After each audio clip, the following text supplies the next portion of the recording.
Selamat malam dan selamat berjumpa kembali Bapak Ibu para pendengar firman Tuhan dimanapun berada. Sebelum kita memulai renungan malam ini, marilah kita membuka renungan kita dengan doa. Dalam nama Bapa dan Putra dan Roh Kudus, amin. Allah yang Maha Pengasih dan Penyayang, sumber segala harapan dan kekuatan kami bersyukur dan berterima kasih atas segala berkat dan rahmat yang sudah kami terima sepanjang hari ini melalui tugas dan segala aktivitas kami. Semoga hidup kami senantiasa menjadi berkat bagi banyak orang. Demi Kristus Tuhan dan pengantara kami. Amin. Renungan malam ini saya ambil dari kitab Keluaran bab 33 ayat 7-11, dilanjutkan bab 34 ayat 5b sampai 9 dan ayat 28. Bacaan dari kitab Keluaran. Waktu Israel ada di padang gurun, Musa mengambil sebuah kemah dan membentangkannya jauh di luar perkemahan. Kemah itu diberi nama Kemah Pertemuan. Setiap orang yang mencari Tuhan pergi ke kemah pertemuan itu di luar perkemahan. Apabila Musa pergi ke kemah itu, bangunlah seluruh bangsa dan berdirilah mereka masing-masing di pintu kemahnya, dan mereka mengikuti Musa dengan matanya sampai ia masuk ke dalam kemah itu. Apabila Musa masuk ke dalam kemah itu, maka turunlah tiang awan dan berhenti di pintu kemah, lalu berbicaralah Tuhan dengan Musa di sana. Setelah seluruh bangsa melihat bahwa tiang awan berhenti di pintu kemah, maka mereka bangun dan sujud menyembah masing-masing di pintu kemahnya. Dan Tuhan berbicara dengan Musa dengan berhadapan muka seperti orang yang berbicara dengan temannya. Kemudian kembalilah Musa ke perkemahan. Tetapi Yosua bin Nun, hambanya, orang yang masih muda, tidaklah meninggalkan kemah itu. Pada suatu hari pagi-pagi benar Musa naik ke gunung Sinai. Ia menyerukan nama Tuhan. Tuhan lewat di depan Musa sambil berseru, "Tuhan adalah Allah yang penyayang dan pengasih, panjang sabar dan berlimpah kasih setianya. Rahmatnya dan kesetiaannya berlimpah-limpah. Ia mengampuni kesalahan, pelanggaran, dan dosa. Tetapi orang yang bersalah tidak sekali-kali ia bebaskan dari hukuman. Dan kesalahan bapa akan dibalaskannya kepada anak-anak dan cucunya sampai keturunan yang ketiga dan keempat." Segeralah Musa berlutut di tanah, lalu sujud menyembah, serta berkata, "Jikalau aku mendapat kasih karunia di hadapan-Mu, ya Tuhan, berjalanlah kiranya di tengah-tengah kami. Sekalipun bangsa ini suatu bangsa yang berkeras kepala, tetapi ampunilah kesalahan dan dosa kami apabila kami menjadi milik-Mu. Ambillah kami menjadi milik-Mu." Musa berada di sana bersama-sama Tuhan 40 hari 40 malam lamanya, tanpa makan roti dan tanpa minum air. Dan seluruh perjanjian, yakni ke-10 sabda, dituliskannya pada satu loh batu. Demikianlah sabda Tuhan. Syukur kepada Allah. Tema renungan malam ini saya beri judul Kemah Pertemuan Tuhan dan Musa. Bapak Ibu para pendengar firman Tuhan dimanapun berada, dosa menyebabkan putusnya hubungan Allah dengan orang berdosa.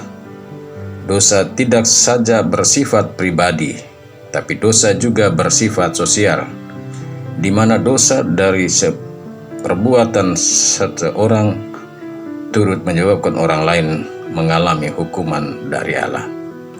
Bila kita simak jawaban Harun terhadap Musa pada perikop sebelumnya yang kita dengarkan malam kemarin, di mana tidak semua orang Israel memberikan emas-emasnya kepada Harun, tetapi ketika emas-emas yang dilemparkan ke dalam api dan berubah menjadi anak lembu emas, bukan hanya pemberi-pemberi emas yang menyanyi dan menari-nari, melainkan semua yang ada di perkemahan itu.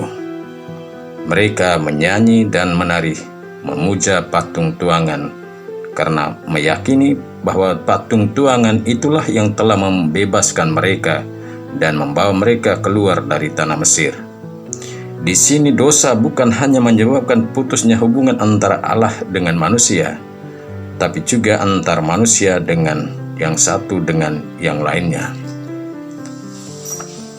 Kitab Keluaran yang kita dengarkan dan renungkan malam ini menunjukkan dengan sangat jelas dosa berakibat pada putusnya hubungan antara Tuhan dan Musa, juga antara Musa dan orang-orang Israel dalam waktu yang sementara.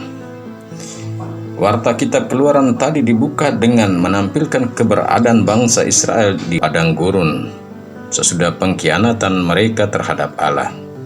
Di padang gurun hidup dalam perkemahan-perkemahan, tapi dosa bangsa itu telah mengambil sebuah kemah sendiri oleh Musa dan membentangkannya atau mendirikannya jauh dari perkemahan umum orang-orang Israel.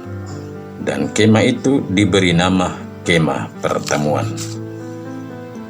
Kemah yang didirikan Musa dan diberi nama kemah pertemuan boleh juga kita sebut sebagai rumah pertemuan Tuhan dan Musa. Hal itu nampak dalam penjelasan lanjut, yakni setiap orang yang mencari Tuhan pergi ke kemah itu yang terletak jauh dari perkemahan-perkemahan umum mereka. Menarik, bila Musa bangun pagi-pagi ke perkemahan pertemuan, orang-orang Israel pun bangun dan berdiri di pintu-pintu kemahnya dan mengikuti Musa dengan matanya sampai Musa masuk ke dalam kemah itu.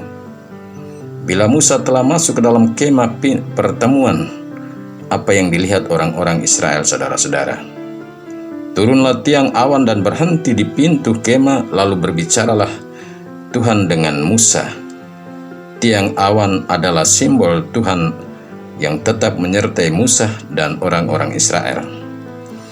Bila semua orang Israel melihat bahwa tiang awan berhenti di kemah pertemuan, mereka pun bangun dan menyembah Allah yang telah mereka khianati dari pintu-pintu kemahnya.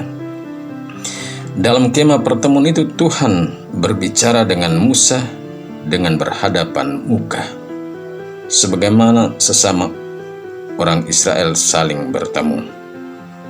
Sesudah pertemuan 4 mata dengan Tuhan di depan kemah pertemuan, Musa lalu kembali ke kemah di dekat orang-orang Israel. Sedangkan Yosua bin Nun, hambanya yang masih muda, tetap berada di kemah pertemuan itu. Bapak Ibu, para pendengar firman Tuhan dimanapun berada. Sesudah berbicara dengan Tuhan secara pribadi, pada pagi hari berikutnya Musa kembali ke Gunung Sinai. Di gunung itu Musa kembali memanggil nama Tuhan, dan Tuhan pun lewat di depannya sambil berseru, "Tuhan adalah Allah yang penyayang dan pengasih, panjang sabar dan berlimpah kasih setianya, rahmatnya dan kesetiaannya berlimpah-limpah. Ia mengampuni kesalahan, pelanggaran dan dosa. Tapi orang bersalah tidak sekali-kali ia bebaskan dari hukuman, dan kesalahan Bapa akan dibalaskannya." Bapak Ibu, para pendengar umat beriman dimanapun berada, di sini lewat seruan Tuhan memperkenalkan siapa Dia dengan segala sifatnya. Musa pun ketika mendengar Tuhan berseru dengan segala sifatnya, lalu sujud menyembah dan memohon pengampunan. Dan jika ia mendapat kasih dari hadapan Allah, dimohonkan Allah berjalan di tengah-tengah bangsa Israel dan mengaku Israel adalah bangsa yang berdosa dan tegar tengkuk. Ampunilah kesalahan dan dosa kami, ambillah kami menjadi milik-Mu. Demikian Musa menyerahkan diri penuh pasrah kepada Tuhan mewakili bangsa Israel. Dan demi mendapat pengampunan dari Allah bagi bangsa Israel, Musa juga tidak tinggal diam, tapi ia tinggal di Gunung Sinai bersama Tuhan dan menjalankan puasa selama 40 hari 40 malam. Meskipun orang-orang Israel adalah bangsa yang jahat dan berkhianat, tetapi Musa tidak meninggalkan bangsa itu, melainkan selalu membangun kontak dengan Tuhan untuk mendapatkan pengampunan bagi mereka. Kerendahan hati dan rela berkorban dari Musa demi mendapatkan pengampunan bagi Israel itu terpenuhi ketika Musa kembali lagi ke Gunung Sinai dan menyerukan nama Tuhan, dan Tuhan pun lewat dan menjawab seruan Musa dengan menyampaikan siapa dia dengan segala sifatnya. Bapak Ibu para pendengar Tuhan dimanapun, pendengar firman Tuhan dimanapun berada, dalam hidup ini kita juga kadang menjadi seperti orang-orang Israel. Kita tidak setia, bahkan kita juga berkhianat terhadap Tuhan dengan cara kita masing-masing. Tapi Tuhan kita adalah Tuhan yang pengasih dan penyayang, panjang sabar dan berlimpah kasih setia. Maka sebesar apapun dosa kita, hendaklah kita selalu datang kepada Tuhan dalam kemah hati kita dengan penuh sesal dan tobat, sebagaimana yang telah ditunjukkan Musa, agar kita pun mendapat kasih dan pengampunan dari Allah. Amin. Marilah berdoa. Allah Bapa yang Maha Kuasa dan Kekal, kami bersyukur kepadamu untuk semua rahmat dan berkat yang sudah kami terima sepanjang hari ini. Hari semakin malam, tubuh jasmani kami semakin lemah. Kami mohon ampunilah kami bila hari ini ada kesalahan dan dosa yang kami lakukan, agar kami boleh pergi beristirahat dengan tenang, dan bangunkanlah kami besok pagi di dalam rahmat-Mu. Demi Kristus Tuhan dan pengantara kami. Amin. Marilah kita mohon berkat Tuhan. Tuhan bersamamu dan bersama roh-Mu. Semoga kita sekalian, semua orang yang kita doakan, yang kita janjikan doa, yang mengharapkan doa-doa kita, yang kita jumpai sepanjang hari ini dan bekerja bersama kita, baik di kantor-kantor, perusahaan-perusahaan maupun di rumah, dan semua orang yang juga kita jumpai dimanapun berada, senantiasa dinaungi, dilindungi, dibimbing, dan diberkati oleh Allah yang Maha Kuasa, Bapa, Putra, dan Roh Kudus. Amin. Selamat beristirahat. Tuhan memberkati.